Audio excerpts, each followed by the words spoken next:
play for you. This is one of my brother's favorite songs. So I thought, let me play this song for him, "Forever" by Jackie.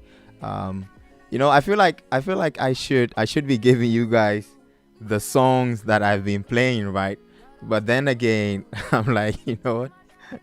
If you come here, just enjoy the song. Please don't have me go to my playlist to find you the songs that I just played. But this is a song by Jackie, "Forever." Shout outs. My shout outs goes to DJ Slim producing the show. Shout outs to DJ Royal. Yesterday I joined his show also here on Hi Radio, and where he talked about he's there was this list, 10 countries, the number 10 countries of having women to marry or something like that. And of course, as a man, I'm going to listen to it. And the things he said, I mean, what he started with the 10 and upwards, and apparently the number one country of women for marriage, that is South Africa. I remember that very well. Number 2 was Nigeria, and Ghana was number 3. South Africa, man, he was like, South Africa, they have the body shape, this and that, all of that. I was like, yeah, I hear you, man. Well, so what does that mean? Does that mean you're recruiting someone for me to marry? I was all up in this comment section, just trying to pick up something like, yo, what's going on here? Can we do this? Am I here to find a wife or whatnot? But it was great. It was a great show. He went on to talk about there's this Ashanti king and his power. That whole thing was ongoing, which is currently still ongoing in Ghana, as in how to make his kingship or his legacy. What is the legacy that he's going to leave behind in Ghana, especially in the Ashanti, where he is the king. If you just tuned in, I think we're streaming live now. We're on YouTube. If you tuned in, just wave.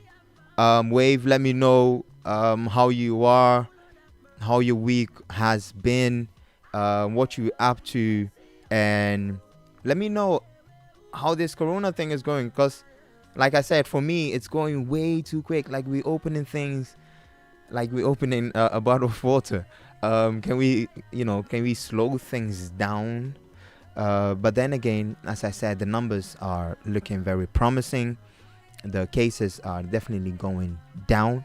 Vaccines are going up. So, hey, I'm all right. I'm all right. Personally, I won't do all the stuff people are doing, but I'm good. I'm happy that people get to go out. But why am I happy?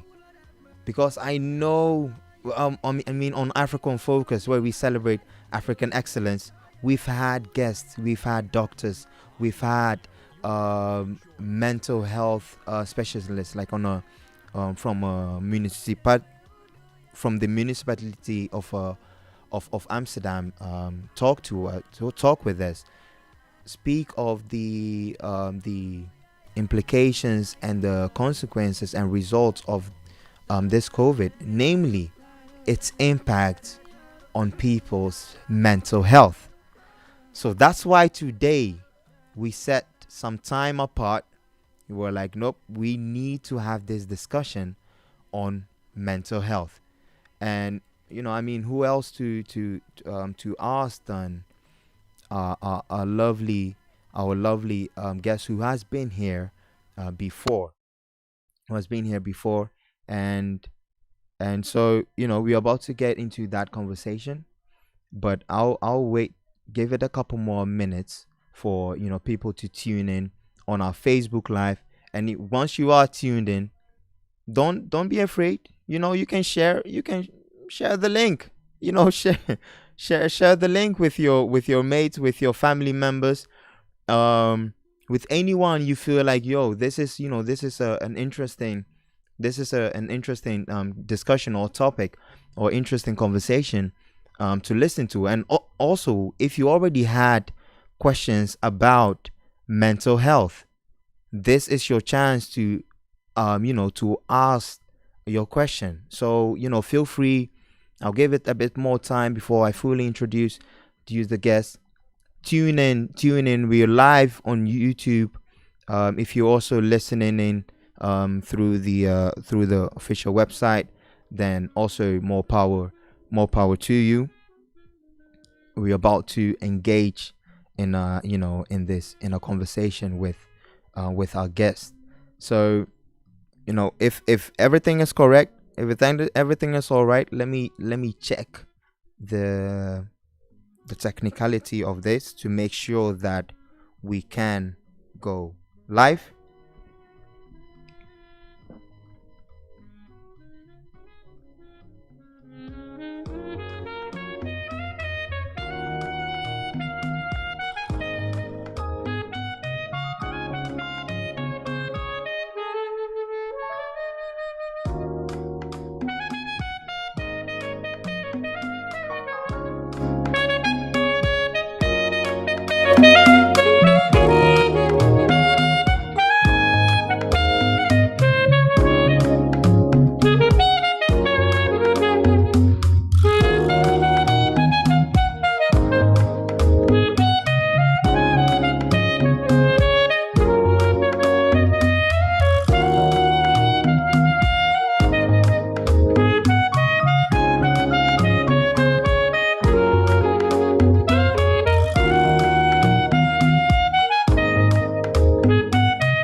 Listen to your number one radio, Hi Radio.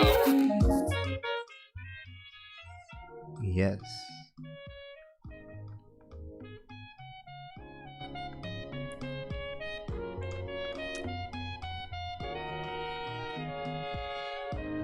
Can you see me?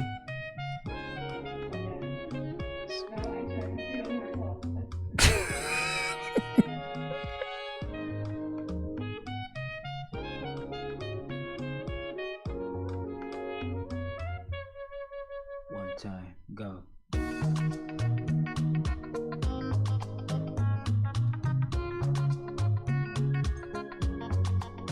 Oh, but you can only hear yourself? All right.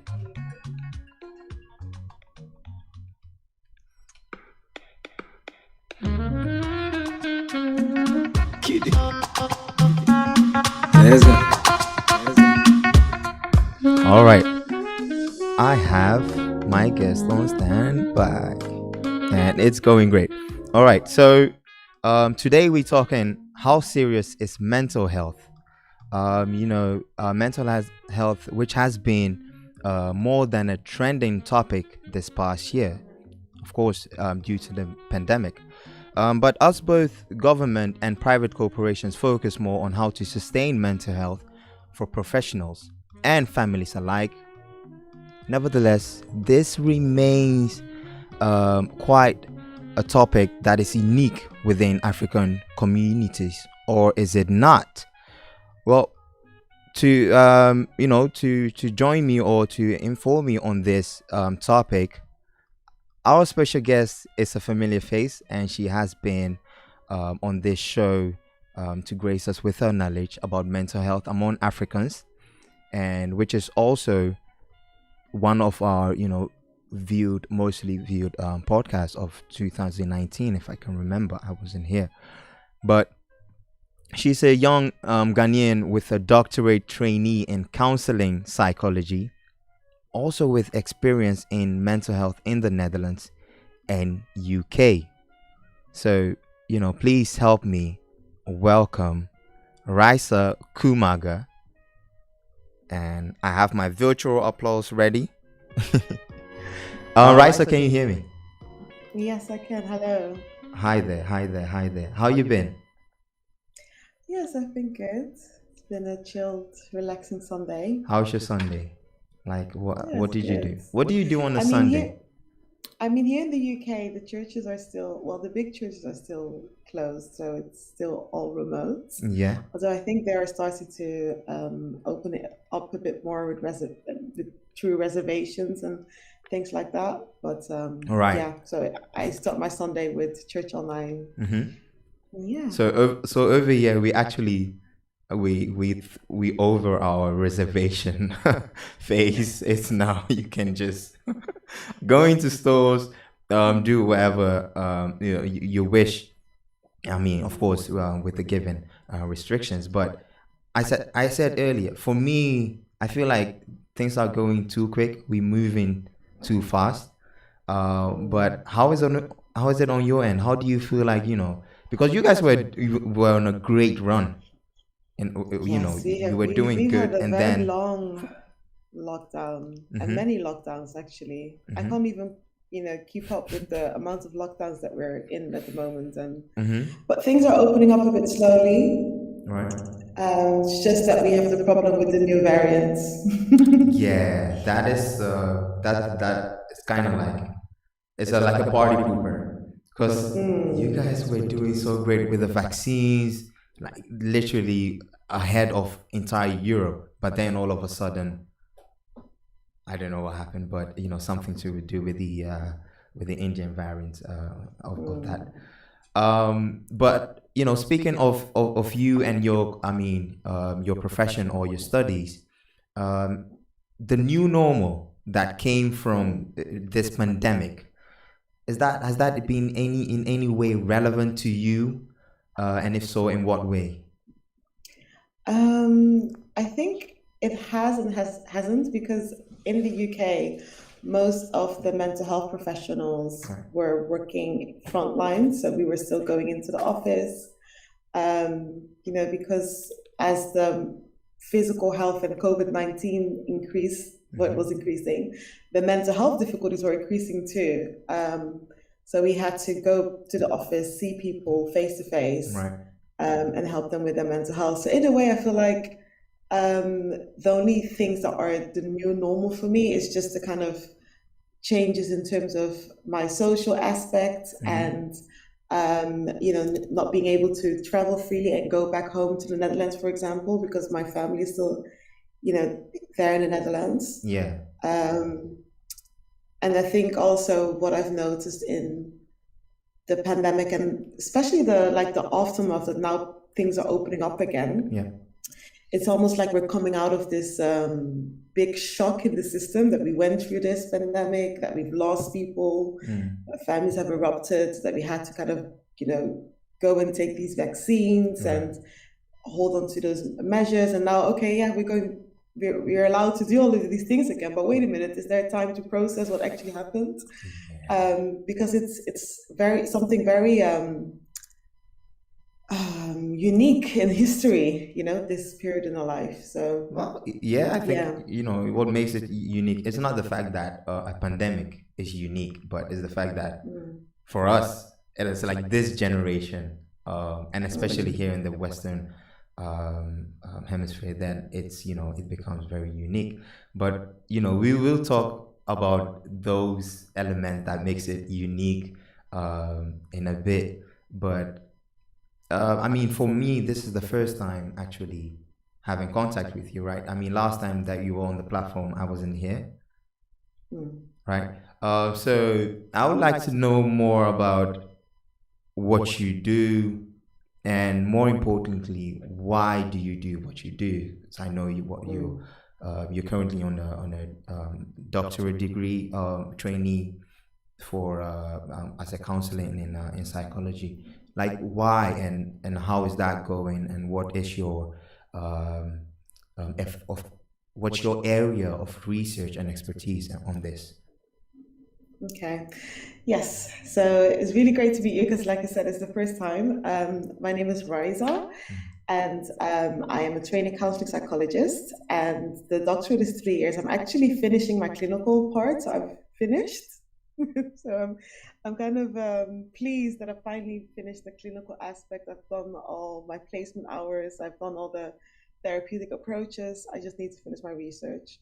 So counseling psychology is really basically a course and a program that trains me to work within mental health as a psychologist. We learn about the various mental health difficulties, but we also learn about the therapeutic approaches, so the treatment interventions to treat the mental health problems. And the course is also very holistic and person centered. And those are kind of part of my values as a psychologist. And I've worked in many services during my training because it's just similar to like, I think in medicine that you have to go to different placement and things like that. So I've done that as well. I've worked with adults with kind of mild to moderate mental health difficulties such as depression or anxiety. And then I've also worked with children and young people with any mental health problems. Then I've also worked with some of the severe mental health difficulties like personality disorders or psychosis and schizophrenia, or like bipolar disorder. And then I've also worked with people experiencing complex trauma, which means basically that they've had early childhood traumas like, child abuse, domestic violence, sexual abuse, emotional abuse, all of these kind of things that really impact in childhood. But then also experience traumas along their way in growing up as an adult, whether it's bullying, racism, whether it is migration or wars. So I would say that my expertise is in the kind of severe mental health aspect, and in trauma. I'm really interested in trauma. And that's also what my research is about, partially. My research is about the psychological experience of second generation Somalis whose parents were forced to migrate during the Somali Civil War. I'm really passionate about the Black community, and I wanted research to give voice to the Black community, and I've chosen to specifically focus with Somalis, even though I'm Ghanaian, because I grew up basically in Rotterdam, and in Rotterdam, when you look at the different migration groups, Somalis were one of them that were some of the largest as well in Rotterdam, besides other groups, obviously. So I grew up with them, and there's a lot of kind of negative perceptions about the Somali community, especially with Islamophobia on the rise and things like that. That I thought that actually we need to, bring the voice for the second generation, because it's their parents that had to make that move. But what is that impact on the second generation, and what is the impact of being in the Western world, knowing that they face racism, but also have a historical trauma because of the war. So I'm really looking into that. And at the moment, I am not finished with my research yet. But now that I'm done with my clinical aspect, I can fully focus on my research and get it done and published.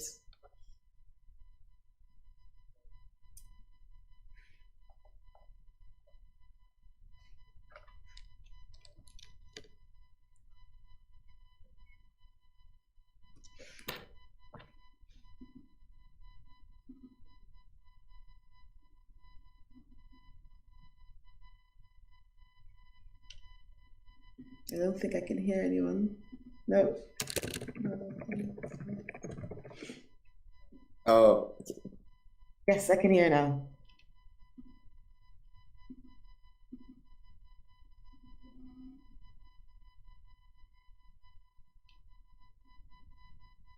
no, I think we have an disconnect. I know you can hear me now, but that's Yes. because I've turned my laptop mic on. I should be using the studios. Ah, okay. So just a second. Okay. Yeah. How about now?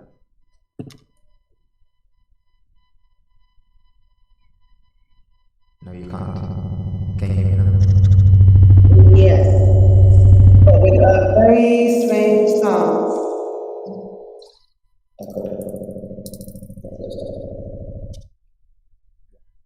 There's echo, right?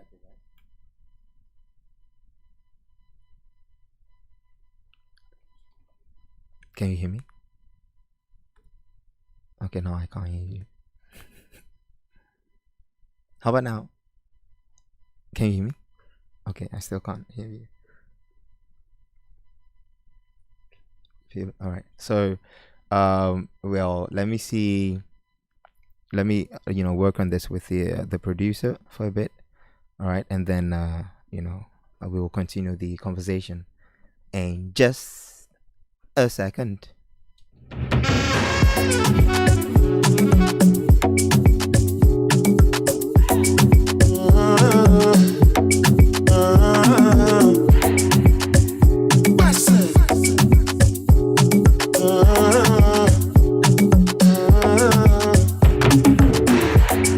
Charge my energy, I no get time for no enemy. Torí pé wọlé tó mi. Nothing with person never see. I'm on nothing with person never see. Forget it, I say fashi. Money soon expected. Check out what body I jump. I take out to the person. Jelly, je. I'm in the answer, the yes sir. Then I'm in the answer, yes sir. Respect is reciprocal, even though una know say I special. Anybody, we no want to search it. Anybody, we no the carry body. I can't something, I can't something. Go back to fele, I can't something. You want job but you never work. Should not because myself I never talk. I look you, they laugh, you go. I shall no say the time go come. Mama, I no say the time go come. When you no go fit the line, Mama, life not on python. Whether you like or not, to patch it, me a biscuit go pass. So yeah, keep me jack on bow. Anybody, we no want to search it. Anybody, we no the carry body. I can't something, I can't something. Go back to fele, I can't something. Money soon expected. Check out what body I jump. I take out to the person. Jelly, je. I'm in the answer, the yes sir. Then I'm in the answer, yes sir. Respect is reciprocal, even though una know say I special. Anybody, we no want to search it. Anybody, we no the carry body. I can't something, I can't something. Go back to fele, I can't something. Go back to fele, go back to fele, go back to fele.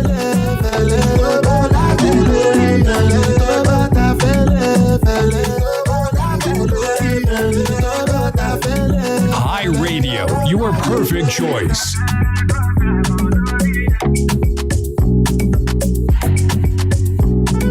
Hi Radio, your perfect choice.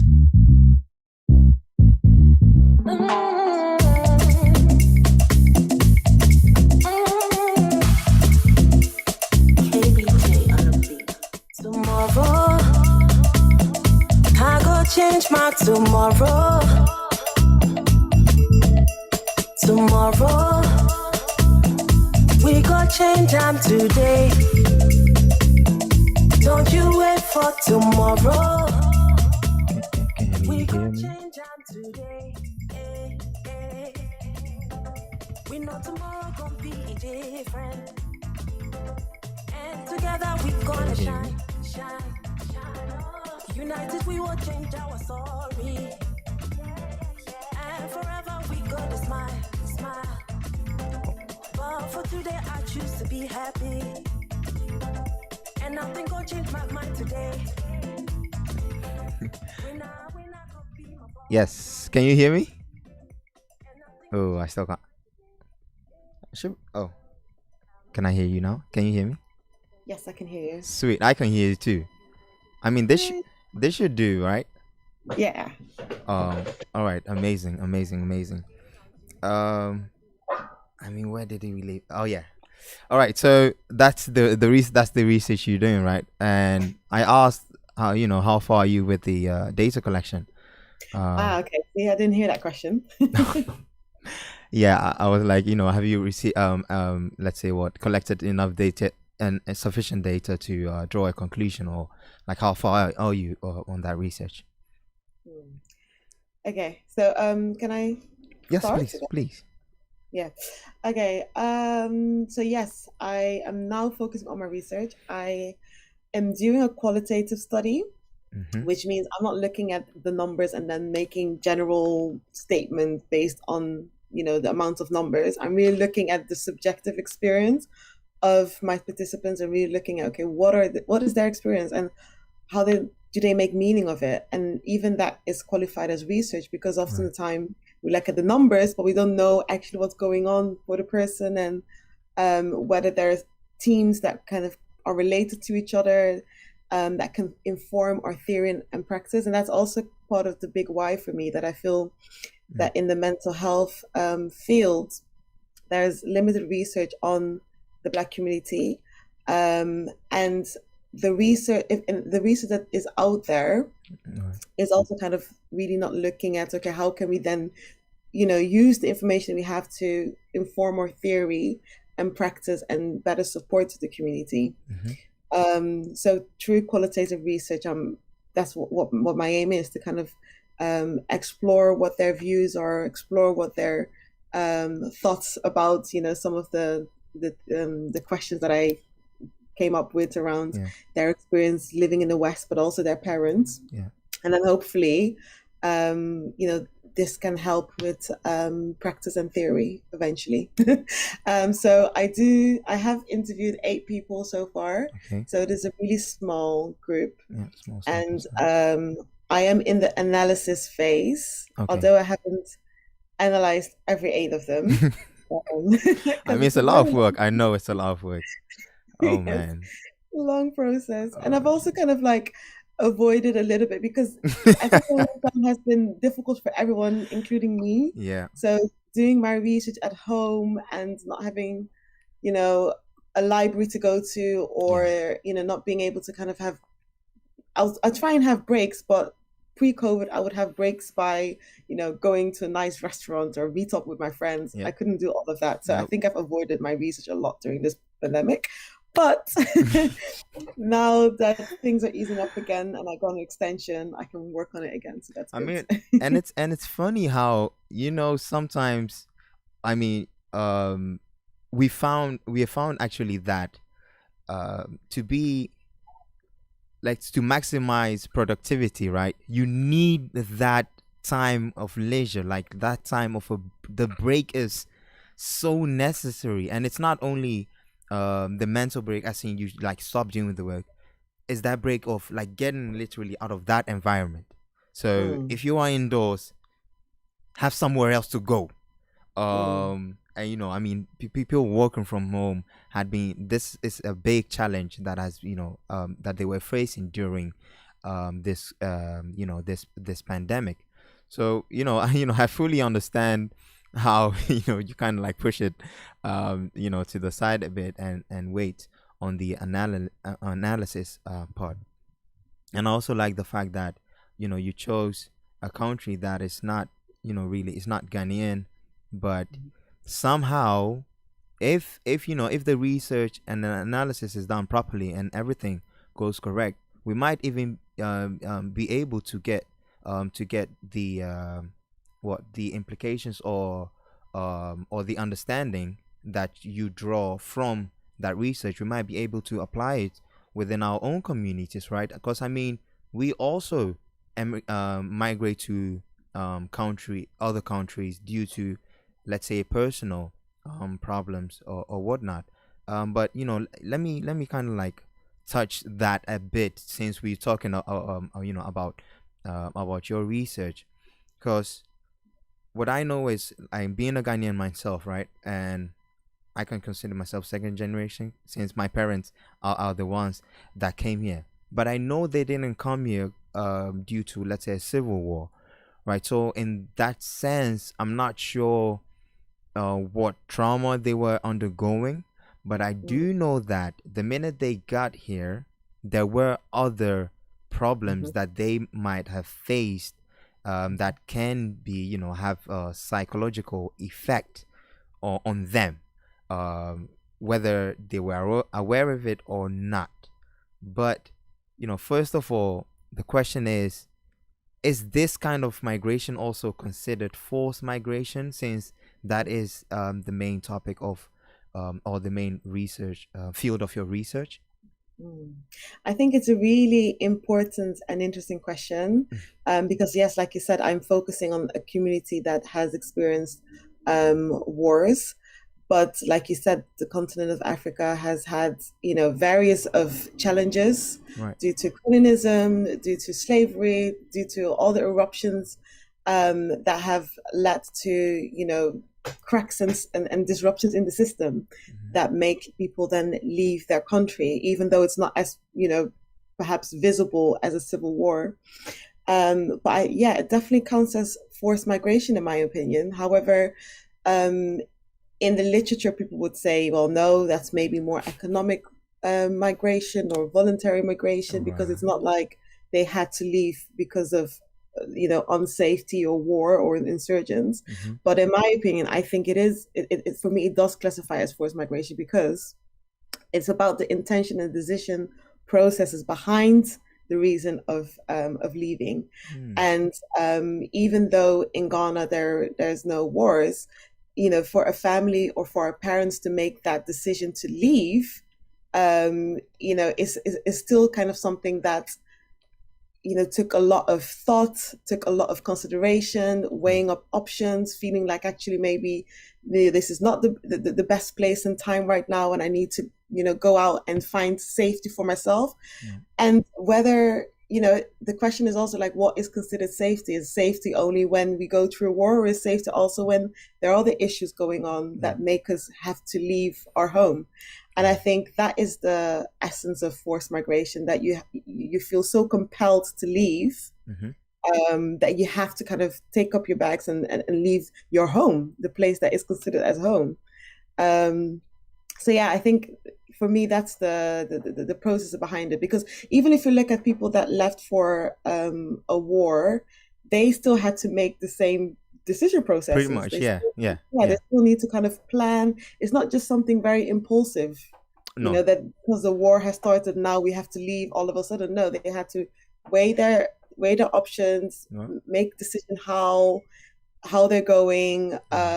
There's a lot of thought and planning and a lot of kind of strength, that comes up when thinking about leaving your country. Okay. And as you said, then you make that journey, because what I'm saying is all part of the pre-migration, is what it's called.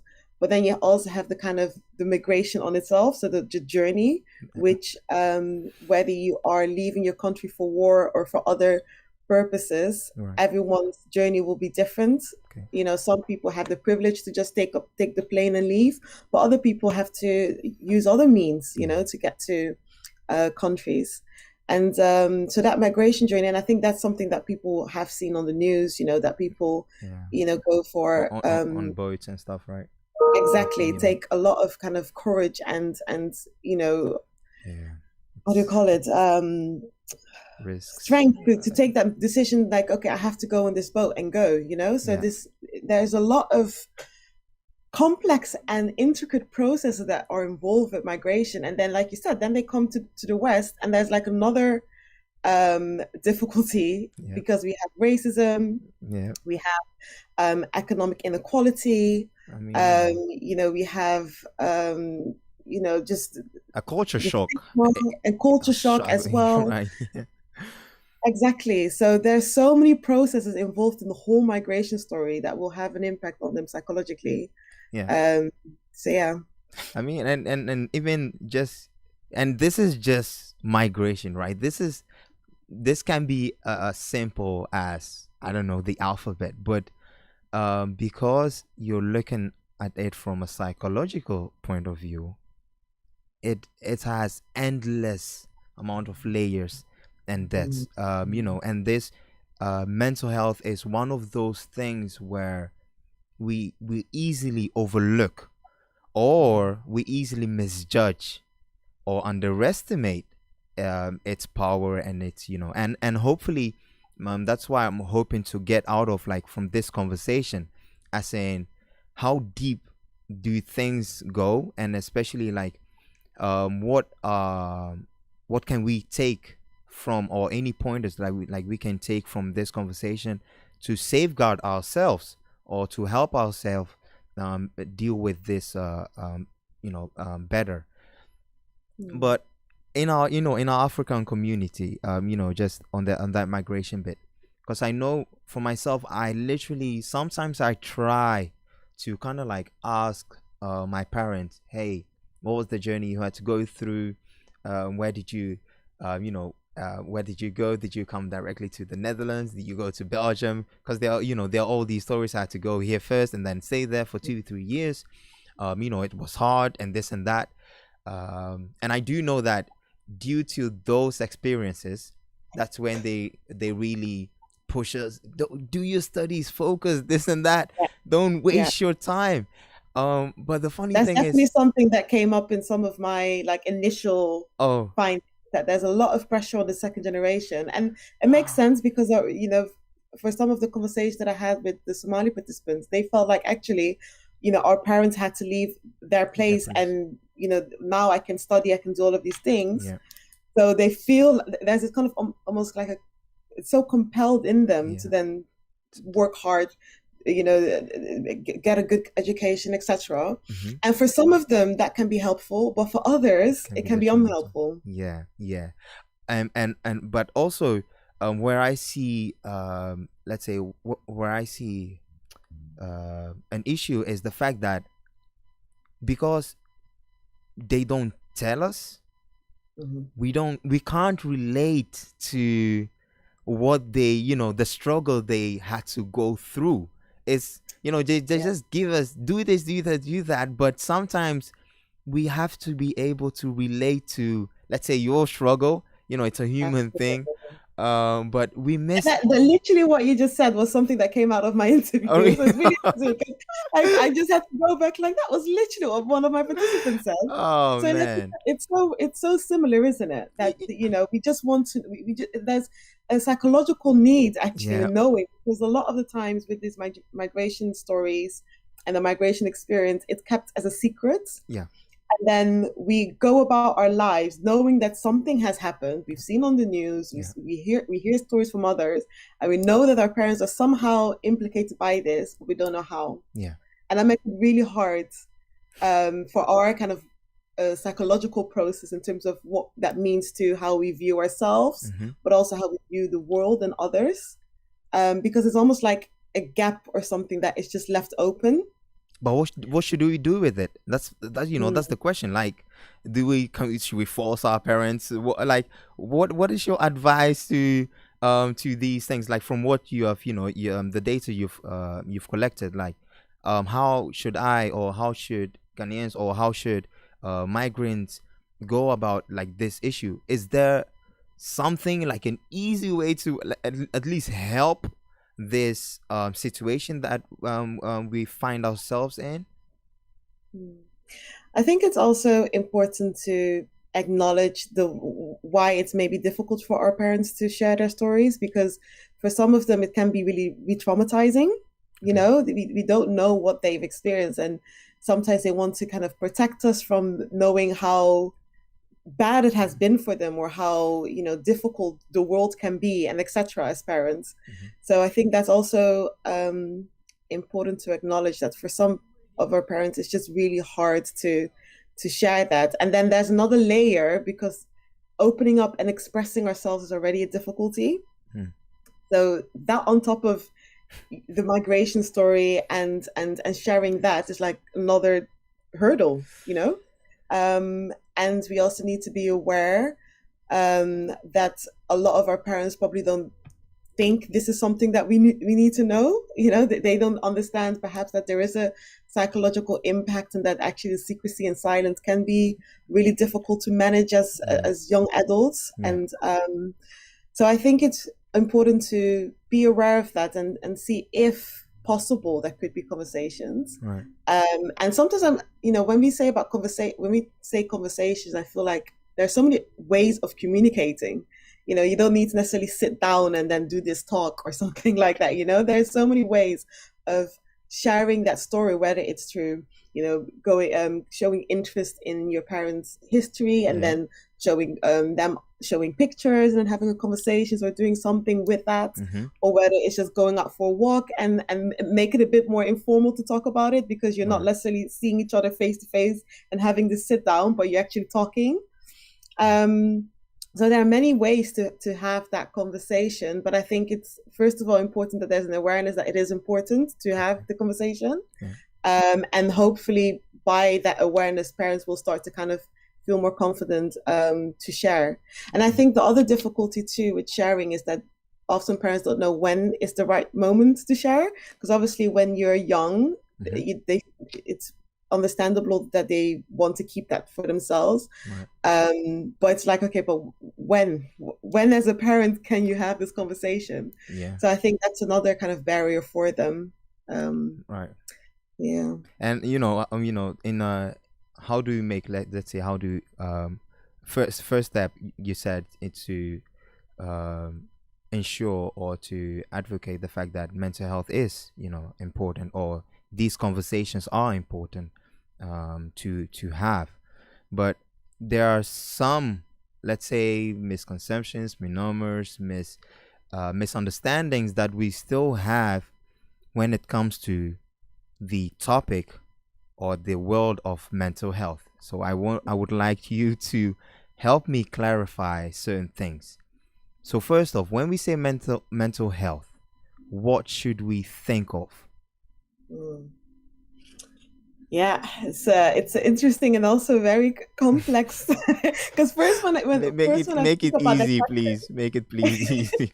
when I think about a question, it's like, well, people think about mental health as like, oh, they either look at the very severe end, which is people having psychosis and talking to themselves, or hallucinations where they see certain things that are not there, or we think about depression and low moods and things like that. And for me, when I think about mental health, I look at what is the knowledge base, where does the knowledge come from when we think about mental health. And in the West, there is a kind of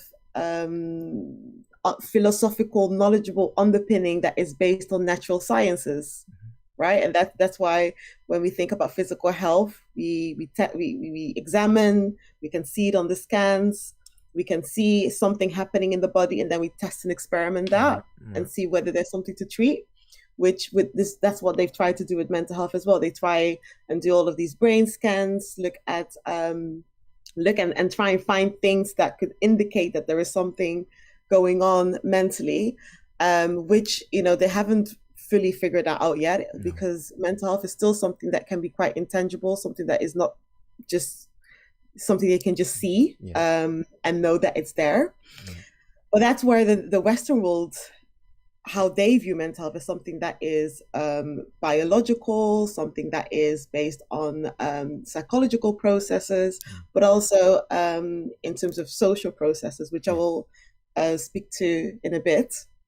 But then there's also, for example, our knowledge base as people from the continent of Africa. We see things in a different perspective than perhaps the West. We have our own philosophies about God and about our ancestors, about nature, about all of these kind of things that can also impact how we view mental health. That's why you often see people go to perhaps traditional healers or to churches or anything in that realm, because that's how we understand things in the world.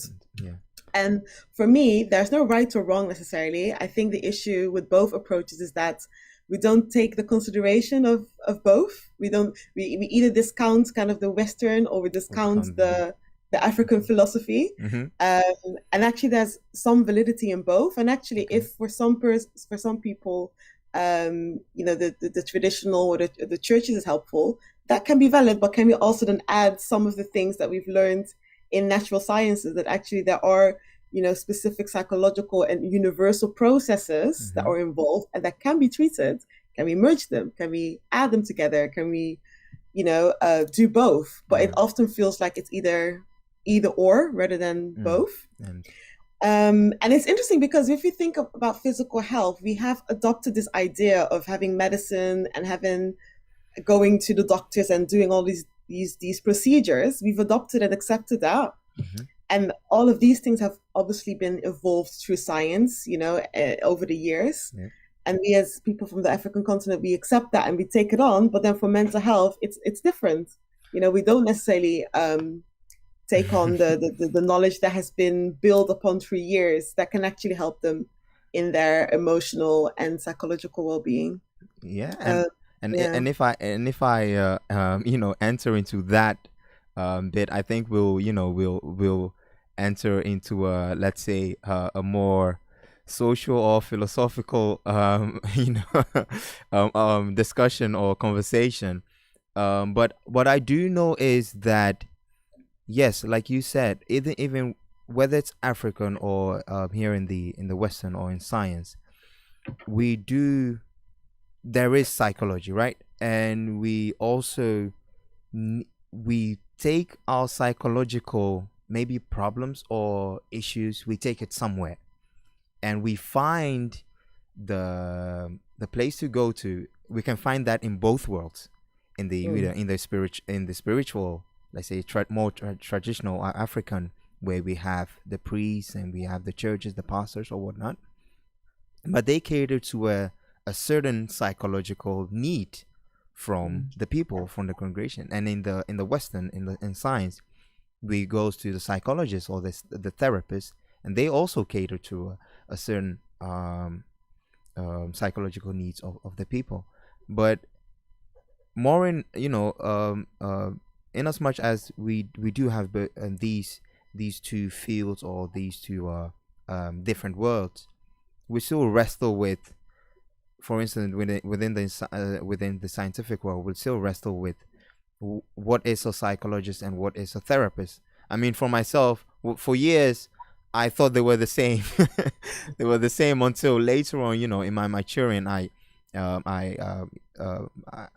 kind of like involved myself with some psychological reading, and then I realized, wait, therapists are not psychologists, and psychologists are not therapists. So what's the difference, like, and where do they let's say split lanes? Yeah, I get that question a lot as well, and it is confusing because there's so many like different roles and different positions, and it all has to do with the mind anyway, I think. I don't Yeah, and at the same time, I guess what is also important to think about when we look at, okay, where do I go for help is also how does the person that you look for help to think about mental health? Because like I said, there are different ways of looking at mental health, but even that is another layer, because science has their own view of what mental health is. So you might have clinical psychologists, for example, and I'm aware that I'm going to sound very kind of thinking in the box. What's the word for that? But basically, I'm basically trying to differentiate. But I know that there's some overlap.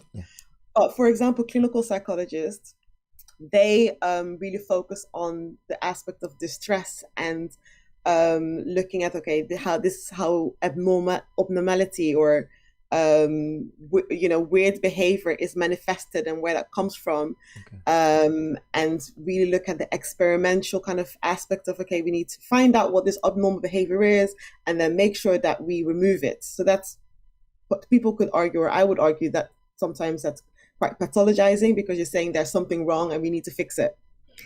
And then there's, for example, therapists or psychologists that view mental health as something that is created through the society, through, the fact that we have all these aspects in life that we have to grapple with, like socioeconomic factors, but also power structures that oppress people, and therefore we exhibit those mental health difficulties. So it's almost like, yes, mental health is something that we experience internally with our thoughts and our feelings and our behavior, but they're also influenced by what's happening around us, which is that social aspect of mental health. And some therapists or psychologists are really focused on that. And then there are therapists and psychologists which they really focus on the subjective experience, on, okay, this is the individual that I have in front of me, and what is the meaning of the presenting issue, the behavior or the feeling or the thoughts. Sometimes people have, just think of an example, sometimes people, have difficulties with eating, whether it is, kind of eating a lot and then restricting their eating.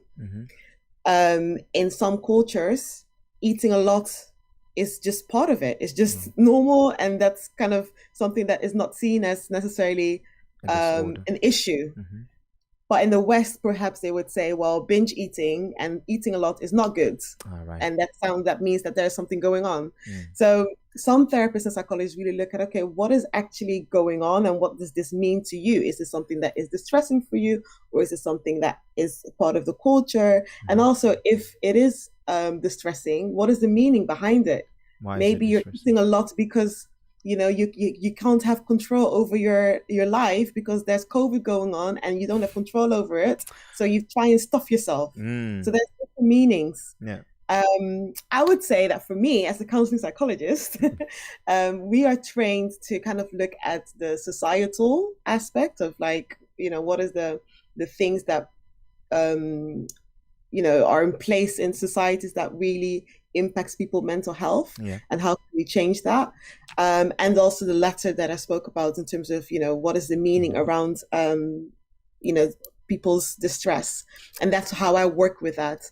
And so counselor psychologists especially, they look at, okay, what is presenting, and is there psychological theory to explain that, and then can we think about what are the possible treatments to, either heal it or manage it, or make it in a way for the person that they can at least still have a quality of life.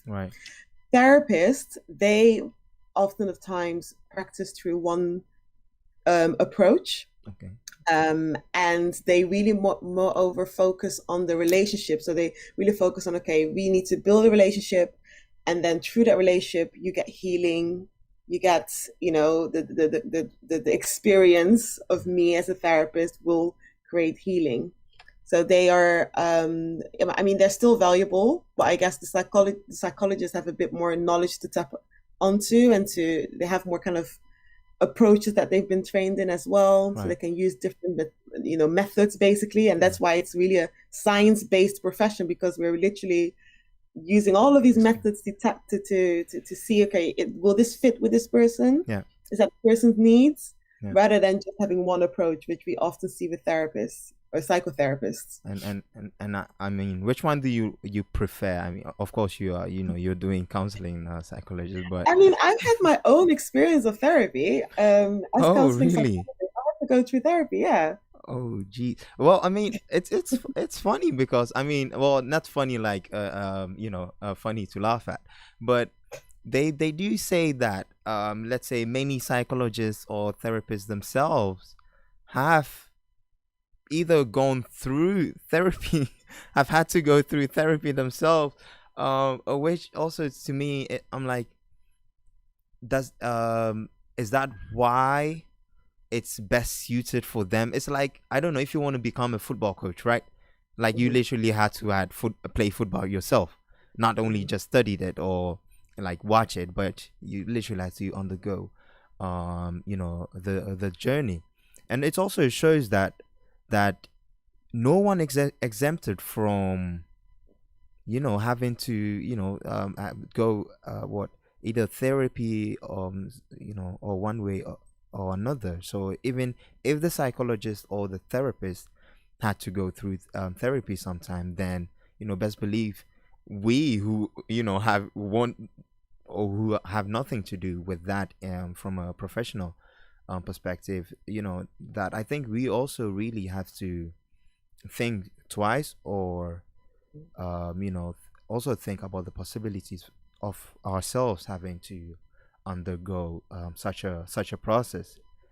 And I with mean, this and with this go on. conversation, we'll get more of that. Yeah, you were trying to say.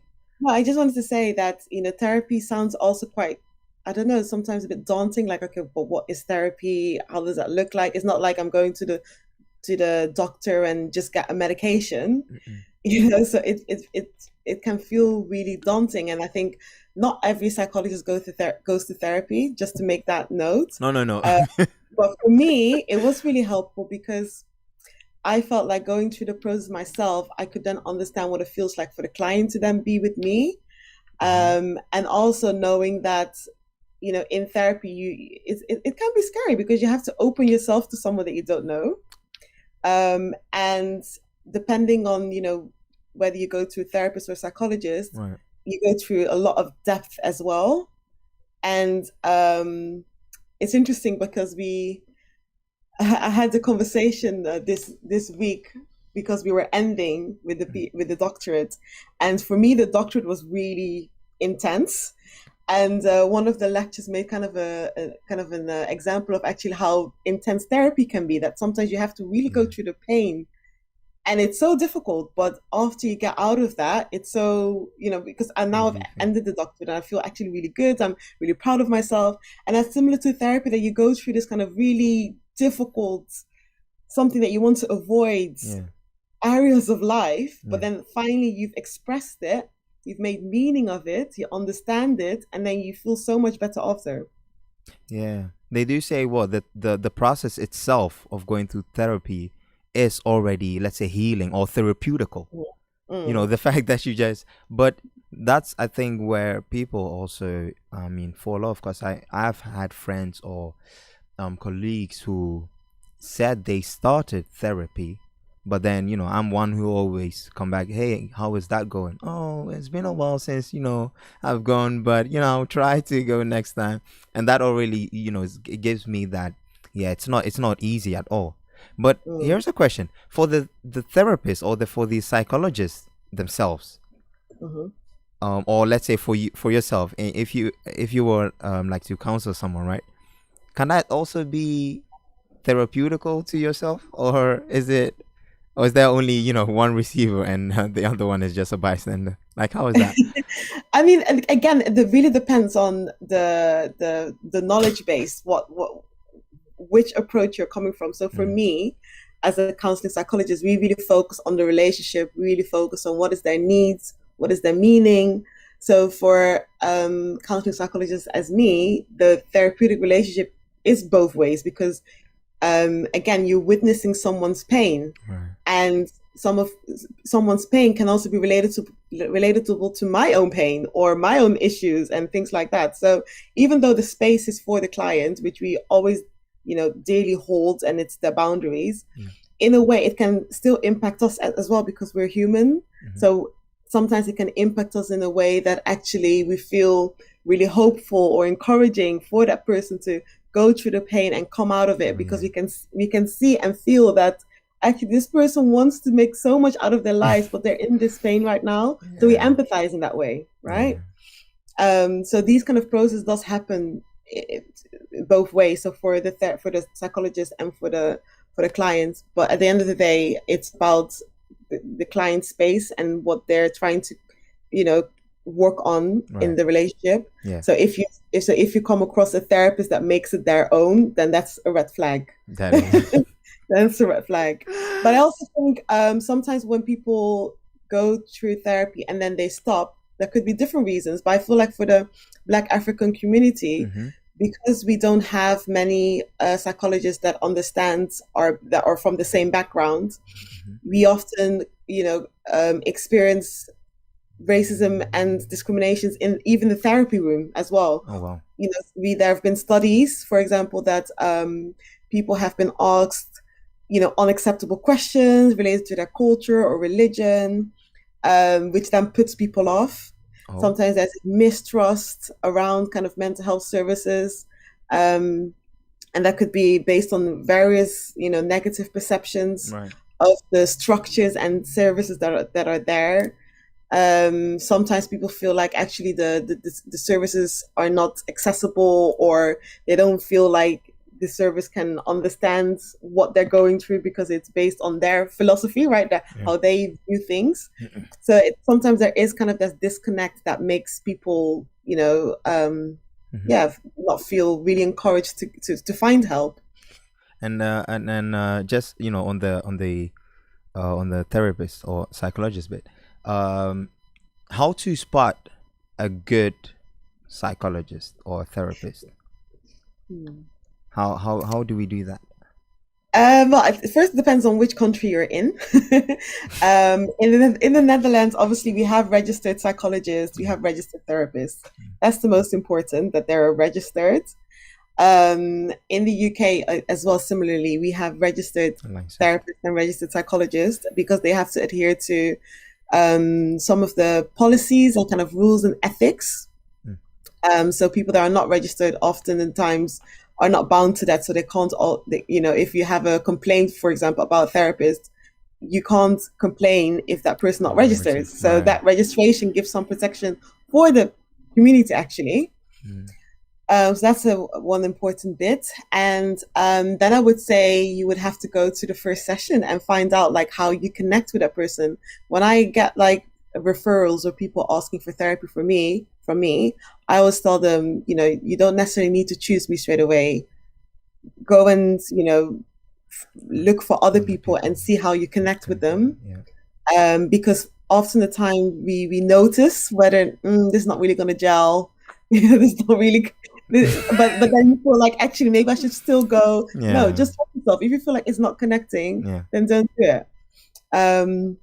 And again, also look at what their expertises are. What if they have some online presence to Google or get some reviews from, that could be helpful. Right. But oftentimes, when people need mental health services, they either go through the doctor or the GP. So then you don't have much choice. But again, because they're under the medical aspect, you can still kind of what's the word called? Trust that you'll be okay. The problem is you don't have the ability to choose who you want to see. That's the problem with going through the doctor's route, through the GP route. Right. Okay. That's an important note. So, for those who just tuned in, this is still Africa on Focus on Hi Radio, the voice of the next generation. I'm here talking speaking with the Raisa Kumaga. Is that even a Ghanaian last name? Is it? Oh, first time hearing. It sounds like Uganda or Zambian, but a lovely surname. We were talking on the topic mental health, like how serious is it, and more importantly, like how can we do better for ourselves. Raisa, just coming from this pandemic, right? So we are in the later stages, or like last stages of the corona pandemic. I think a month ago, or about like 6 weeks ago, I had a news flash. Within our news flash, we had this article that literally read that the amount of let's say incidents or warnings coming in from people with burnouts had doubled during the pandemic. And of course, this comes to no surprise. We expected, we had been expecting this, but it showed that the pandemic had, its impact on our mental health. Not necessarily the coronavirus itself, but the society or the environment it had created, mainly the lockdown, right? So just to speak on burnout, because burnout is it's a some people call it that the silent killer. But yeah, burnout is, it's really, it's as quite as a thief, but can be very, very deadly.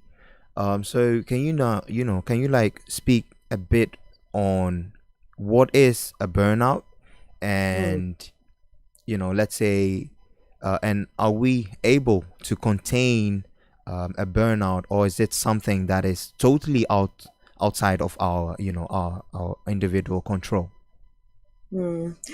I think it's a really good point that you're raising with burnouts during the pandemic, because I think as well, especially perhaps was it the first lockdown or the second lockdown, where people were just really encouraging everyone to like work hard, be productive. Oh, you're at home, you can get more things done. Oh, you can be entrepreneurial. All of these kind of discourses and conversations about working hard, even though the fact that we're going through a pandemic, which is traumatic in itself. So I'm not surprised that the burnout rates have increased, because there's this real pressure from society to, play through and get on with things and be creative and find new entrepreneurial things. But actually, burnout it's one of those serious mental health problems as well, because, like you said, it is a silent process. People often don't notice it. Some of the symptoms or aspects that people experience is that they feel really tired, or they feel that there's a disconnect with, their job in terms of their motivation and interest in the job. And feeling as if you don't have any ability to do the job, and feel really kind of critical about your performance and about how you relate to others in your job. And it's really kind of closely aligned with stress, and the worries about doing well, but also the worries about performance and the pressure around that. And some of the earlier signs of burnout is when you notice that you just kind of have a dread of going to work. I mean, everyone has this dread on Sunday, right? You had your weekends, it was really fun. And then on Sunday, you have this dread of, Monday, going back to work. Everyone has that.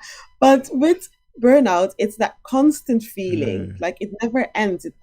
There's always this tiredness and dread of going to work, and that you actually don't feel satisfied anymore.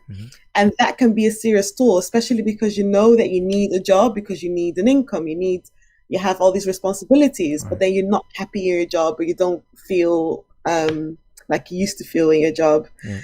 So it's something that has a physical aspect because of the tiredness, but also sometimes when we have that stress levels are increased, we have more headaches, more even intestinal issues, because of the high levels of stress in our body. And then there's also the emotional aspect, which we have these negative thoughts, those worry thoughts, and also a lot of how do you call it, less energy to get your work done and things like that. Mood swings as well. So yeah, those are kind of the symptoms of burnout. And I mean, now that we're easing from lockdown, I think it's going to be another kind of layer, because now it's like the pressure of going back into the office, which some people are dreading as well.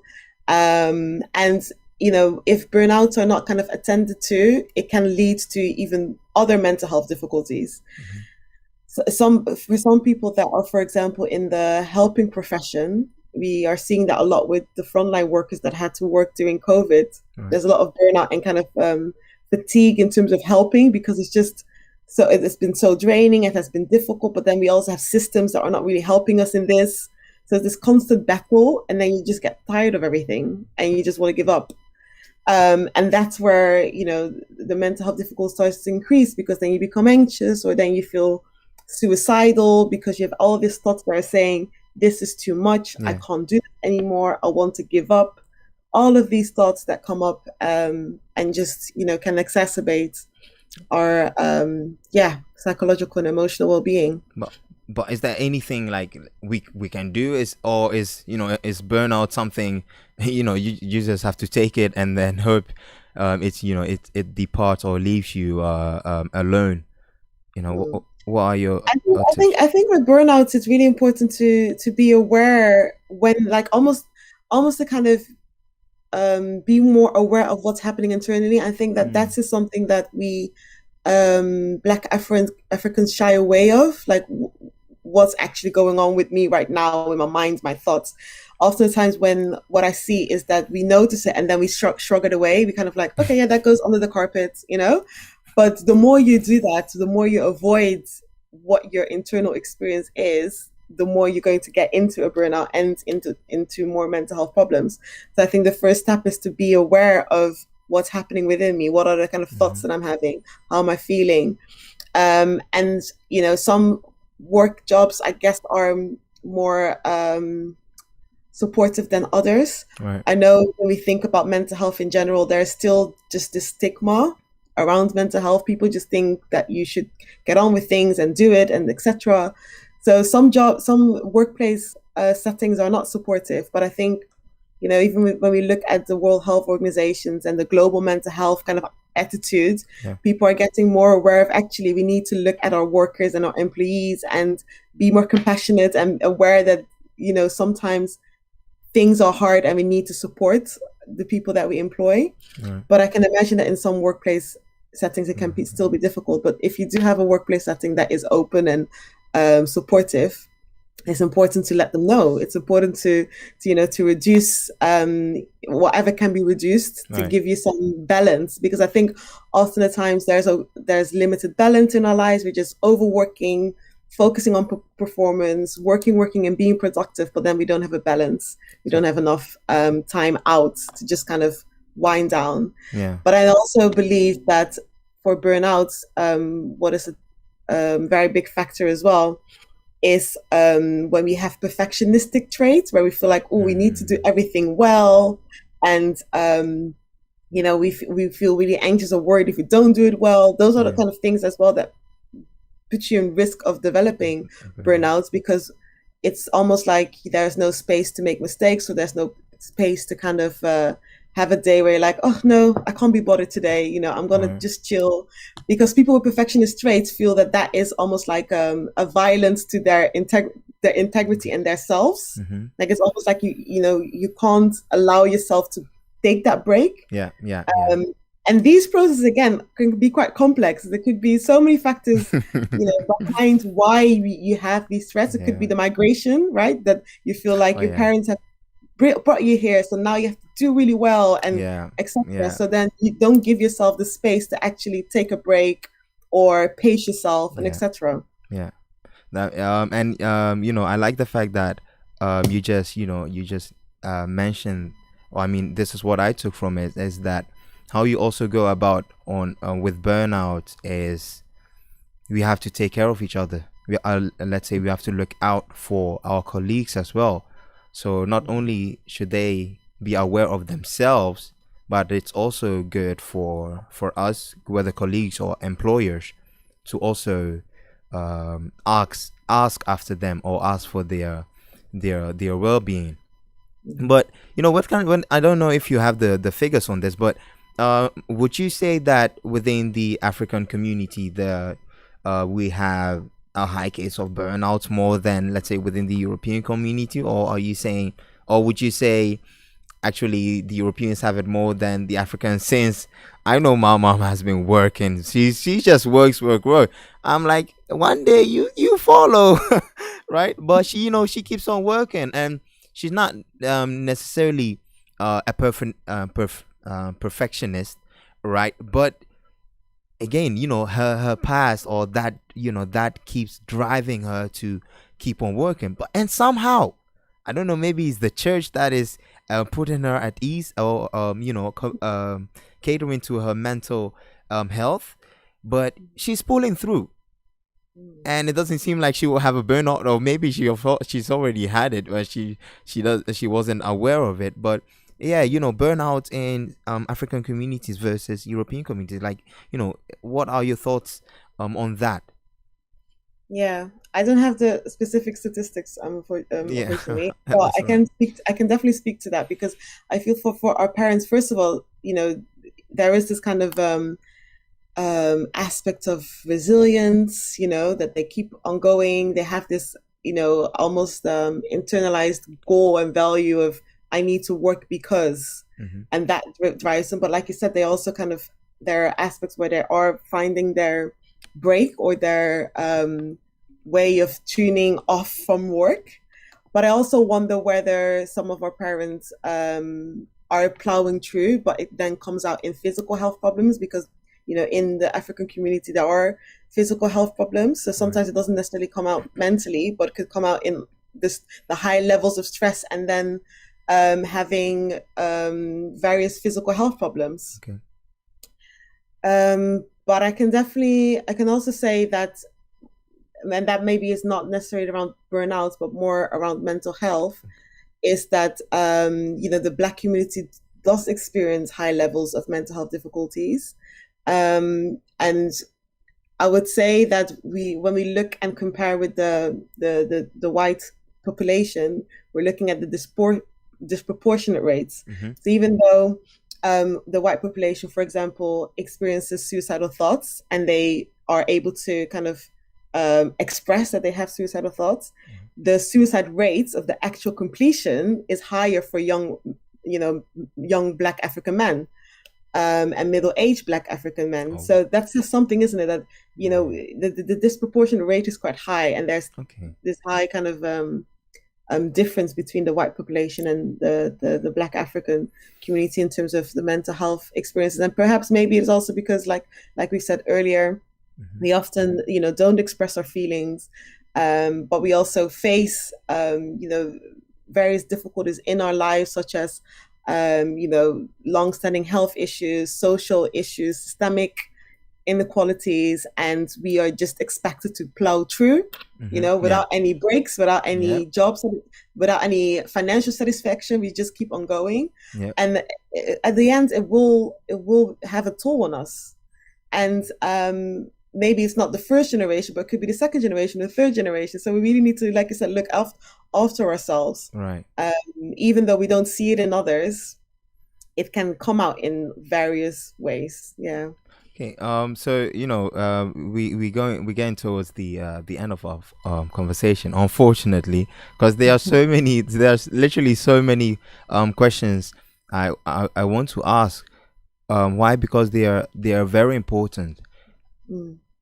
I mean, from this conversation alone, I'm able to understand that our mental health is affected by so many things. Oh, you already said there's so many layers to it, and simply dealing with different individuals, that also impacts your own mental health, not only your work, but your family, your parents specifically, but also your culture has an impact on your mental health, right? I know one of the things you said is that social media also has its effect on mental health. Can you please can you speak on that bit? Yes. I think in the context of the pandemic, I feel like the social media has also been really helpful. Okay.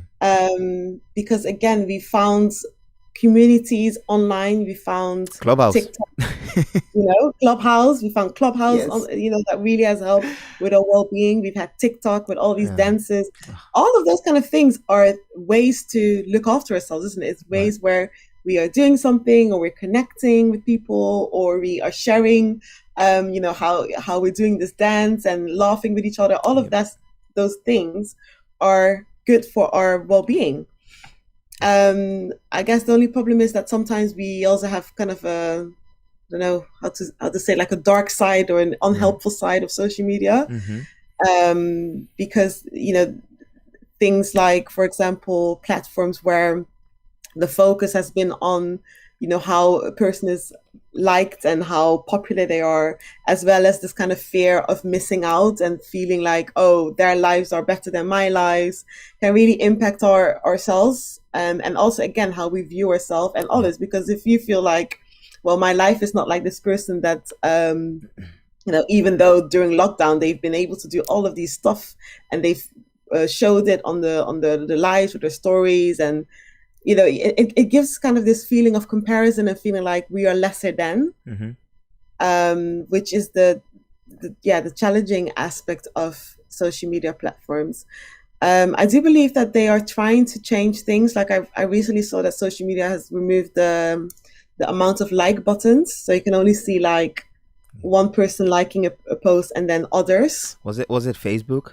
I think it was Instagram. I'm not sure if Facebook has done it, but I've seen it on Instagram, and I've put it on my Instagram post as well. Because of these things, I think they do make a difference, because we are so kind of led by, what is now in the limelight and important, and it's all because we are individuals that want to be like in groups. We want to be liked. We want to be accepted. We want to be part of something, because rejection and isolation and loneliness again brings up a lot of difficult feelings that triggers our mental health.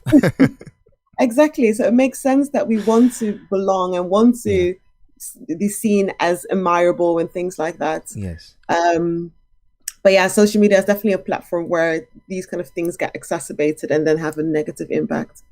Okay. Very important. What is your advice on how should we go about with social media then? I mean, it's important to have breaks with social media. Definitely. Wow, what kind of break? That's something that I try to tell myself as well, to take breaks. Not sure how good I am in it, but it's important to have breaks and not be kind of over engaged with it. I would also say, like, know who you follow. What other kind of content are you seeing? Is it kind of content that's always focused on do better and live life and and not showing the other sides? That will also impact you, because you're seeing and your brain is processing this and making meaning out of it, and then you start to then question yourself, why am I not able to do it? So it's important to know what kind of content you're following. And again, it's important to also find interest somewhere else, because I feel like sometimes with the young people, their phone has been their kind of what's the word called? Like, it's so important in their lives that we then forget that actually we have other things in our lives too. We have hobbies, and we can think about other things to do rather than just being on the phone. And I really noticed that in my practice as well, that when I speak to my young people about, okay, how are you balancing your life? And it's like, oh, most of the time I'm just in my room with my phone. And I was like that too. And then now that I'm older, I'm noticing actually I need to figure out what my hobbies are. What do I actually like to do? And I think the pandemic has really given that chance as well, to open up people, like, actually there's more than just work and being on the phone. I can actually engage with painting, or actually engage with making music, or other things, writing. So again, balance your activities. You can still have social media, but balance that with other things that you enjoy. Okay, important. When you said the pandemic has let's say helped us in a way that it kind of like forced us to expose ourselves to other things. I was thinking, but that's because we got bored of of what we were doing. So so now the world is opening up again. I think people who started let's say uncovering or discovering new skills, they're like, oh, I leave that. People who picked up their piano or guitar to practice, they were like, oh, clubs are opening, okay, we going out to restaurants and parks and this and that. But we'll see.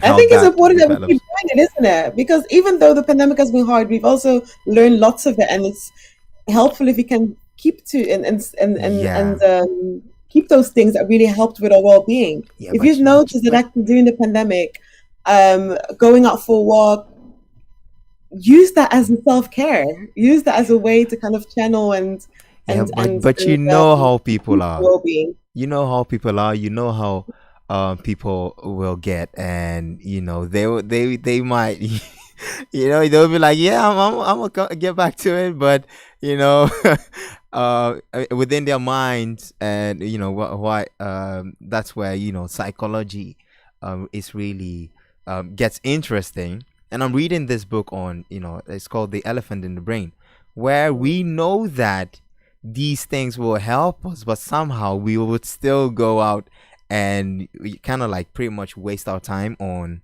glamorizing stuff. But this has been a lovely conversation. I'm receiving tons of messages coming in through our Facebook, YouTube streams, and unfortunately I hadn't gotten the time to go into that all of them, but I will see if I can find a question as a closure, if you don't mind, Raisa. Yeah, that's fine. All right, so I have Fred, or Man Duncan, who commented, Africans are known for being physically strong. And is this mental health? Does it only go in Europe, or in Africa? Do they also have this problem as well? We kind of like touched it, but can you, if you can have an answer for Man Duncan, that would be nice. Yeah, mental health is an issue everywhere.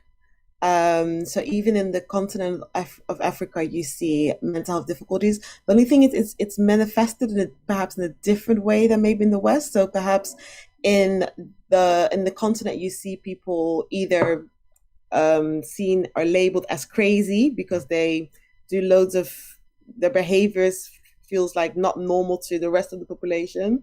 And then, they go to these kind of camps, and they, I think there was a few years ago a documentary about those camps as well.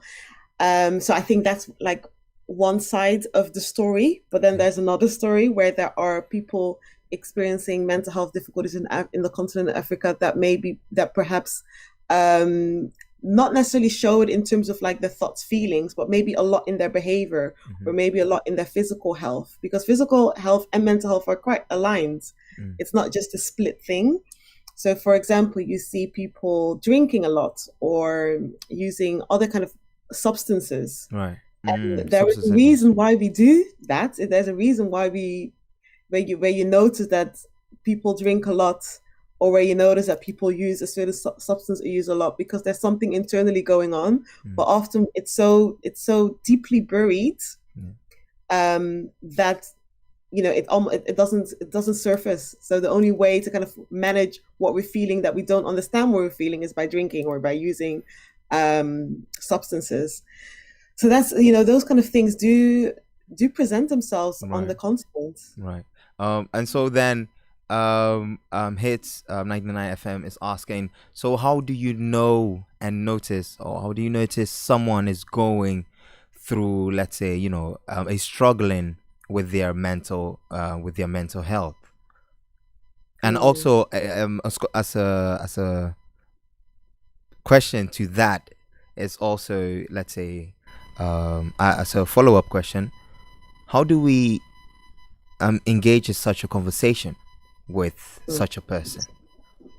Yeah, I think that's I almost felt like that question had to go the other way around. Yeah, because in order to notice that someone is struggling, the other person needs to feel safe to speak about it and be able to express themselves. But if that person is in an environment where mental health is stigmatized or demonized or seen as that's wrong, you can't feel like that, you need to just go on and do life or not think about it, you're just thinking about it too much. Like, all the messages about mental health will have an impact on how freely the person would feel to speak about it.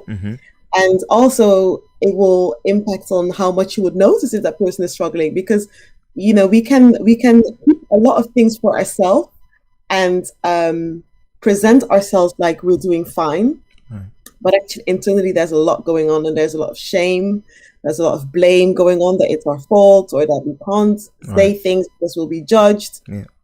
So the first step is to, have conversation like this so we can make mental health and our emotional well-being more open, more accessible to everyone, something that we can just discuss as something that is part of our life and part of being human, that sometimes things are really difficult, and that doesn't mean that there's something wrong with you if it is difficult.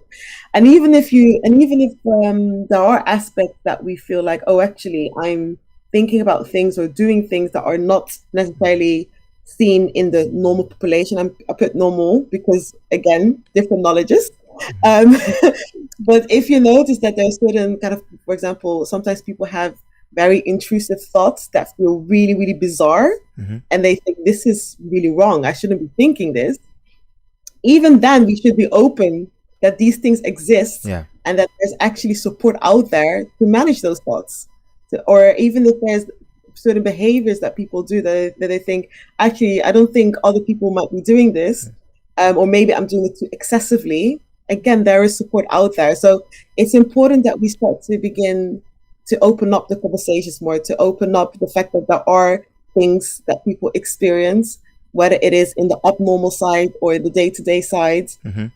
Psychological processes are part of us as human beings. And then once that is established, then we have to have like another conversation that people will be able to express themselves and feel accepted and not judged by the people, by the person. Because a lot of people might want to say it, but they just are worried about the judgment, and they're worried about what's going to happen once they say what's going on. So it's really important that we look out for people, that we speak to them, but also that we are free and share our own struggles too, right? Because then if I, for example, I know I'm a psychologist, but if I remove that hat and I speak to my friends and I say, actually, I'm feeling really, shit right now, that gives them the confidence, okay, she's expressing herself and sharing how she feels. Maybe I can share how I'm feeling. So these kind of things are really important, that we are open towards what we're experiencing, and that we approach it in a non-judgmental way. Right. And that non-judgmental way can be sometimes difficult because we're humans and humans like to judge. But hey, Raisa, thank you so much. I don't know how to thank you more, but I'm blessed with having this conversation with you this Sunday.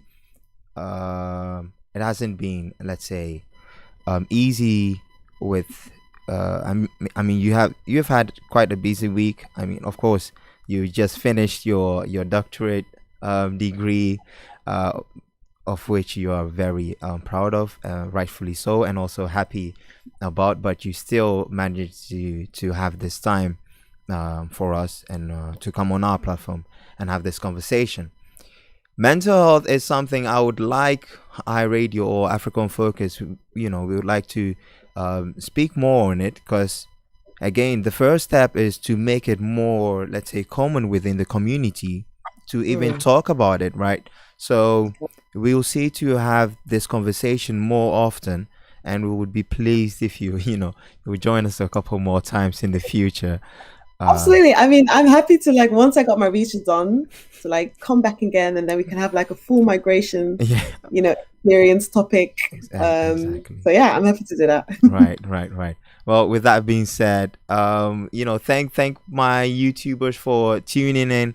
I know someone commented I can't I should read all the comments, but honestly, they're just too many, and and this is such a complex topic, but definitely Raisa Kumaga, Miss Raisa Kumaga, I don't know if it's a Mrs., but she'll be back. She's promised to come back on the platform. So African Focus HiRadio is definitely going to have her back. I'm also going to sign out, and we'll do that with a great song. Right? Thank you very much, Raisa. Thank you.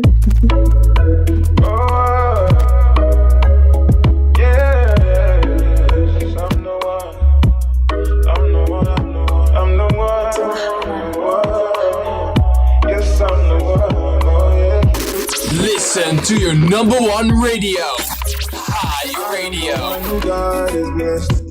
The one who God is blessed. I am the one who God is blessed.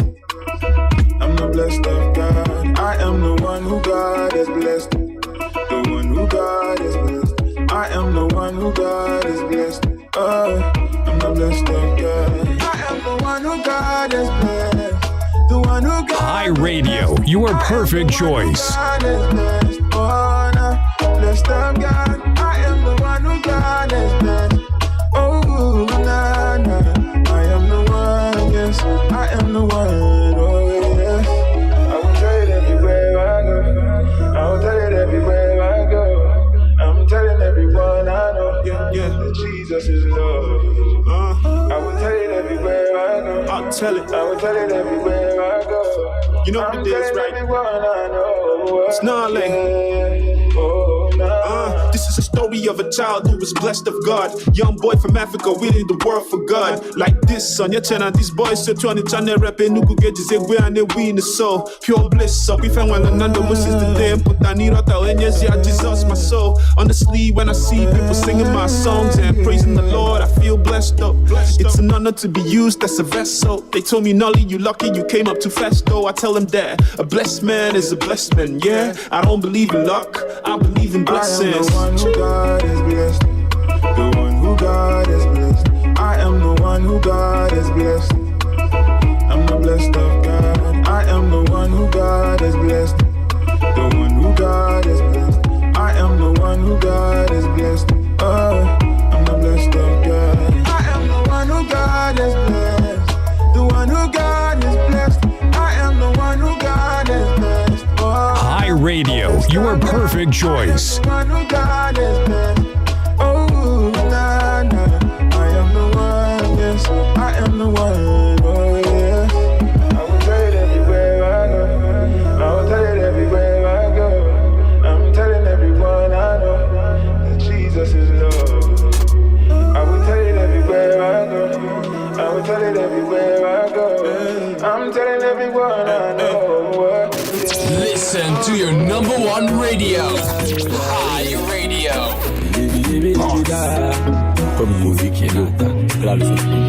Hi Radio. Friday, Japolo, all night, Saturday night, our club with them. Yali, Martin, men shock and the Google cap with them.